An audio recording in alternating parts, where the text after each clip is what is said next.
O que é Lugar de Fala, por Djamila Ribeiro. Antes de entrarmos nas páginas do livro O que é Lugar de Fala, é necessário conhecermos quem é a voz por trás desse livro. Djamila Ribeiro, nascida em Santos no ano de 1980, é filósofa, professora da PUC, escritora do Folha de São Paulo e, principalmente, ativista. Já trabalhou atendendo mulheres que foram vítimas de violência. Em 2017, publicou O que é o Lugar de Fala, que teve mais de 50 mil cópias vendidas. Como mulher negra no Brasil, o segundo país com o maior número de habitantes negros e também o país que mata um jovem negro a cada 27 minutos, e onde uma mulher é assassinada a cada 2 horas e uma estuprada a cada 11 minutos, viu a necessidade de não apenas falar sobre isso, mas como passar o seu ponto de vista, ou seja, a vivência da mulher preta. Djamila Ribeiro começa a descrever e a explicar sobre o que é lugar de fala, a partir de vivências e trechos de obras literárias de autoras, fazendo um comparativo entre as diferenças relatadas por autoras brancas e autoras negras, e com isso trazendo importantes debates sobre a invisibilidade das mulheres negras na sociedade. Durante o primeiro capítulo, a autora informa que antes de falarmos sobre o lugar de fala em um contexto geral, é importante que seus leitores saibam que existem diferentes lugares de fala. A mulher negra, por conta de um racismo impregnado na sociedade, sempre teve suas vivências e falas apagadas.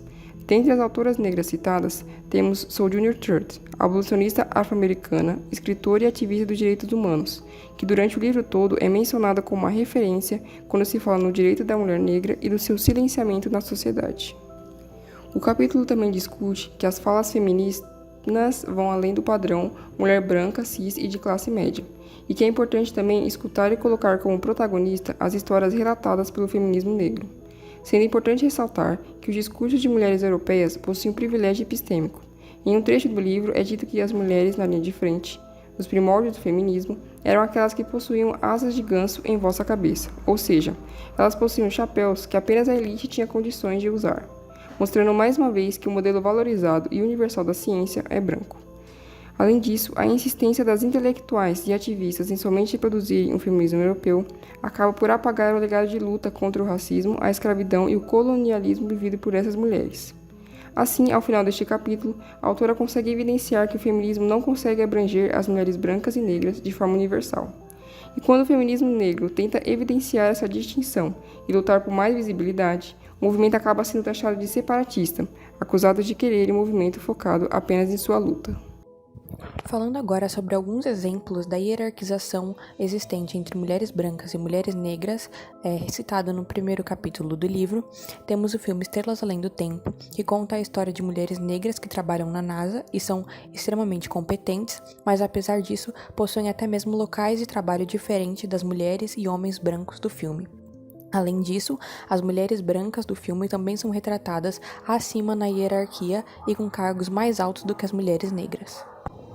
O segundo exemplo é o filme Histórias Cruzadas, que conta a história de mulheres negras que trabalham em sua maioria como domésticas de casas de homens e mulheres brancos. Essas mulheres elas sofrem racismo no trabalho e são extremamente exploradas, mas elas não têm voz para falar e denunciar o que acontece nos trabalhos delas.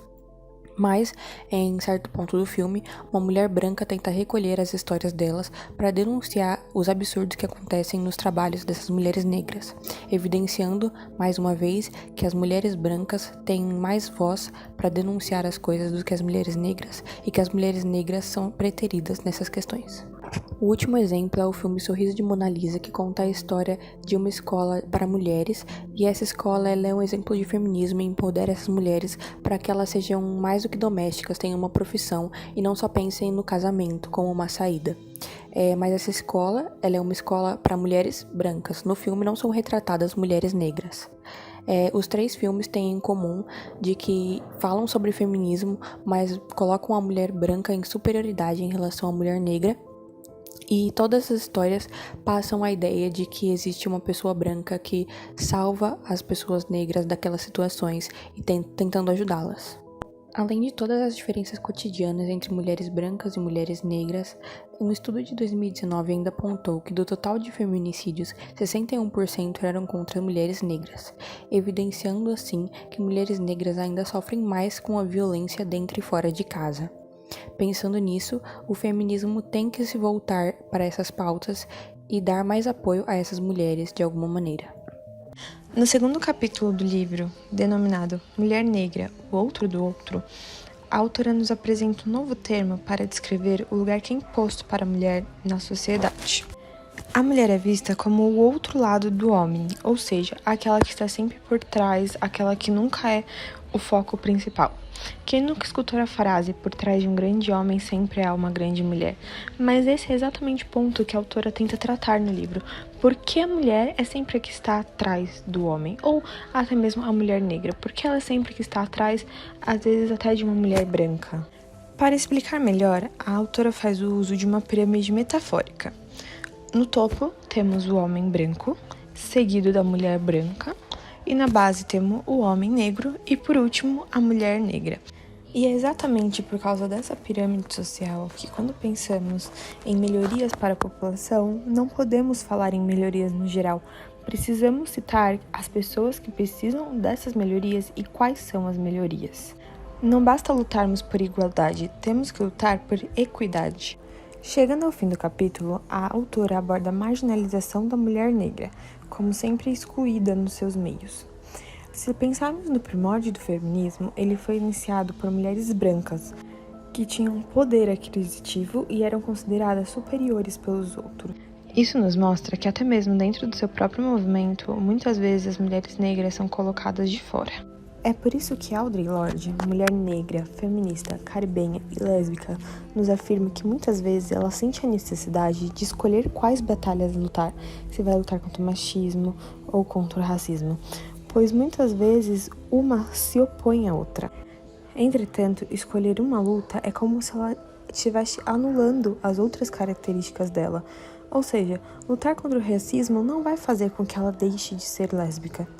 É por isso que precisamos nos unir e lutar com todas as opressões juntas, sem discriminação ou separação. Um exemplo em que o lugar de fala pode ser observado são nos relatos da Gabriela Sadowski, uma estudante negra de baixa renda e bolsista do curso de Administração Pública da Universidade FGV. Normalmente, a mensalidade desse curso custa cerca de R$5.000 por mês. Os relatos de Gabriele trazem a visão e a experiência de uma mulher negra inserida em um contexto elitista e a percepção dela de como o lugar social que alguns grupos ocupam na sociedade restringem as oportunidades que eles têm durante a vida. Gabriele traz esse ponto ao dar exemplo de seus colegas de classe da FGV, que possuem muitas oportunidades que os colegas da antiga escola pública do ensino médio em que estudava levariam a vida inteira para conseguir conquistar ou simplesmente não teriam acesso. Ela cita como exemplo o conhecimento de inglês, acesso a intercâmbios e a viagens internacionais. Ela cita que antes de entrar na universidade nunca havia conhecido ninguém que tivesse saído do país, e para estudantes, colegas de classe da FGV dela, parecia uma coisa básica que eles faziam todas as férias escolares. Além do acesso de aparelhos tecnológicos para auxiliar nos estudos, como computadores ou notebooks. Gabriela fala que tinha apenas um aparelho celular quando entrou na faculdade. Só conseguiu comprar um notebook para estudar devido a um prêmio que ganhou como melhor aluna em um curso de capacitação profissional para jovens de baixa renda. Ela afirma que sem essa compensação financeira do prêmio, não teria condições de comprar um notebook, enquanto seus colegas de classe tinham MacBooks, que são computadores da marca Apple que custam a partir de R$13.000. Forma, conseguimos observar o conceito de lugar de fala do livro de Jamila Ribeiro na seguinte trecho do livro. Essas experiências comuns resultantes do lugar social que ocupam impedem que a população negra acesse certos espaços, e aqui entendemos que é possível falar de lugar de fala.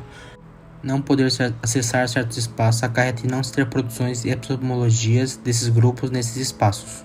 Não estar de forma justa nas universidades, meios de comunicações, políticas institucionais, como exemplo, impossibilita que as vozes dos indivíduos desse grupo sejam catalogadas e ouvidas. Além disso, Gabriela Sadowski também relata um episódio de racismo que sofreu durante os jogos universitários. Ela estava com as amigas, que eram brancas, voltando para o alojamento, quando um aluno parou de carro e pediu para falar com Gabriele. Ele perguntou a Gabriele que horas fechava o alojamento do local. Incomodada, Gabriele respondeu perguntando por que o estudante estava fazendo essa pergunta para ela. A resposta que ele deu foi: "Você não trabalha aqui?" Segundo Gabriela, ela não conseguiu lidar com a situação e afirma que ela estava claramente com as roupas dos jogos, com glitter na cara, e não tinha como o estudante se confundir. A partir desse relato, também conseguimos observar a questão mulher negra, o outro do outro, que Jamila Ribeiro traz no livro, em que a mulher negra é colocada nesse lugar de subordinação, que se é possível observar no comentário desse estudante, mesmo que Gabriele e esse estudante frequentassem a mesma universidade. Para fechar o livro, o último capítulo traz a ideia de que o lugar de fala é de todos. Todos nós temos um lugar de fala, independente dos nossos privilégios. Independente da nossa raça, sexo, condição social, todos nós temos um lugar de fala. E traz também que o lugar de fala não é utilizado para calar outras pessoas em determinadas situações. O lugar de fala, ele é para ser discutido. Várias pessoas em lugares de falas diferentes podem discutir uma mesma situação e apresentar pontos de vista diferentes. Além disso, as pessoas, mesmo privilegiadas, precisam entender o lugar de fala delas e o do outro e entender os seus próprios privilégios. Quando trazemos a discussão ao contexto atual, é muito fácil encontrar diversos casos que mostram o que a Jamila aponta no livro. Por exemplo, há pouco tempo atrás, a cantora Luísa Sonza se envolveu em um escândalo relacionado a racismo quando foi processada pela advogada Isabel Macedo. O que aconteceu foi que em uma festa de Fernando de Noronha, a advogada estava voltando do banheiro. A advogada foi abordada pela Luísa pedindo um copo d'água como se ela fosse alguma funcionária do local. E após não entender o que estava acontecendo, a Luísa Sonza pediu novamente, perguntou se ela não trabalhava no local, e ela realmente não trabalhava, e ela entendeu isso como uma forma de racismo estrutural, o que realmente é verdade, já que muito provavelmente, caso a advogada não fosse uma pessoa negra, ela não teria sido confundida como uma pessoa que trabalhasse no local. E isso não tem a ver com ter menos ou mais prestígio por ser uma pessoa, como a própria advogada definiu, serviçal. Mas o que acontece é que isso é um caso clássico de racismo estrutural, já que é muito comum assumirem que as pessoas negras estão em posições de menos prestígio social. E ainda sobre o caso, a advogada afirmou que a Luísa nunca entenderia o que ela passa, pois é uma mulher branca.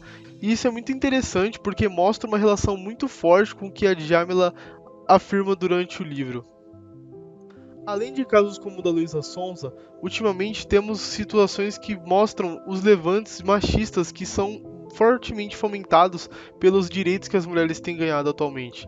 Um exemplo disso são as novas ideologias chamadas de Red Pill, que são disseminadas por pessoas como Thiago Schultz, que usa um pretexto de ser um coach de masculinidade e ensina homens a lidar com o mundo moderno e com as mulheres, mas na verdade usa isso apenas como uma máscara para se aproveitar de homens, levando-os a acreditar que na verdade as mulheres são vilãs, além de atribuí-las uma relação de dependência. Que um dos problemas da infelicidade feminina é porque a mulher não quer servir, cara. A mulher só quer ser servida. E eu bato pra caralho nessa tecla. Por quê? Porque no passado, eu não vivia na década de 60, tá? Tá. Só que os relacionamentos, duravam. As mulheres eram mais felizes? Não sei, cara. Talvez, tinha muito... Realmente, talvez tinha um caso de machismo, de abuso, caralho. Só que a mulher, ela tinha um papel de servir a sociedade, servir o marido, servir os filhos. A mulherada hoje, mano, não quer servir ninguém, só quer ser servida. Mas as estatísticas dizem que as mulheres eram mais felizes nessa época. Então beleza. Então você matou a pau o que eu tava... Pesquisas da década de 70 mostram que as mulheres casadas naquela época eram mais felizes que as atuais. Inclusive, elas eram mais felizes que os homens. Trazendo para o mundo comercial, há não muito tempo, nós passamos pelo que foi denominado pelos economistas como layoff, que foi quando muitas pessoas foram demitidas em massa das grandes empresas de tecnologia, como a Google, Facebook, na verdade Meta, e a Apple, entre outras. E o que aconteceu que foi curioso, segundo esses economistas, foi justamente o fato de que a maior porcentagem das pessoas que foram demitidas durante esse período foram as mulheres.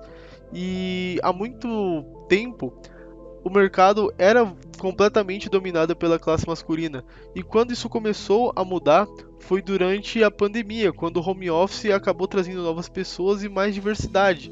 Só que acabou que essas pessoas que ficaram de home office acabaram se tornando trabalhadores mais frágeis e mais vulneráveis a demissões. Além disso, é importante ressaltar que as mulheres já ocupam um espaço pequeno dentro do setor da tecnologia, mas as mulheres negras ocupam apenas 10% do setor. Então usar a estatística generalista de quantas mulheres foram demitidas talvez não seja tão realista, já que Conforme foi estudado por Jamila e diversas outras pensadoras, tanto a etnia quanto o gênero são fatores que não podem ser dissociados. Apesar de casos como esse ainda serem comuns, atualmente estamos passando por uma mudança que pode fazer com que o futuro seja um pouco mais esperançoso, já que existem projetos que buscam diminuir essa disparidade e lutam por equidade, como por exemplo o Preta Lab, que é uma plataforma que conecta mulheres negras que são ou gostariam de ser da área da tecnologia, e até mesmo existem projetos da própria UFBC, como o CMCC e Elas, que é um projeto que foi inspirado e é uma forma de homenagem à memória da professora Mirta, que foi a criadora de cursos como mini curso de introdução à lógica de programação usando Python e programação em Python inserindo mulheres na tecnologia, que foram cursos voltados justamente para a inserção de mulheres no mercado de trabalho da tecnologia. Além disso, atualmente temos muito mais seriedade nas retaliações que são feitas a pessoas como o Thiago Schultz, que sofreu retaliação tanto de homens quanto de mulheres, e não somente foi cancelado na internet, como também sofreu um processo que está sendo movido através do Ministério Público.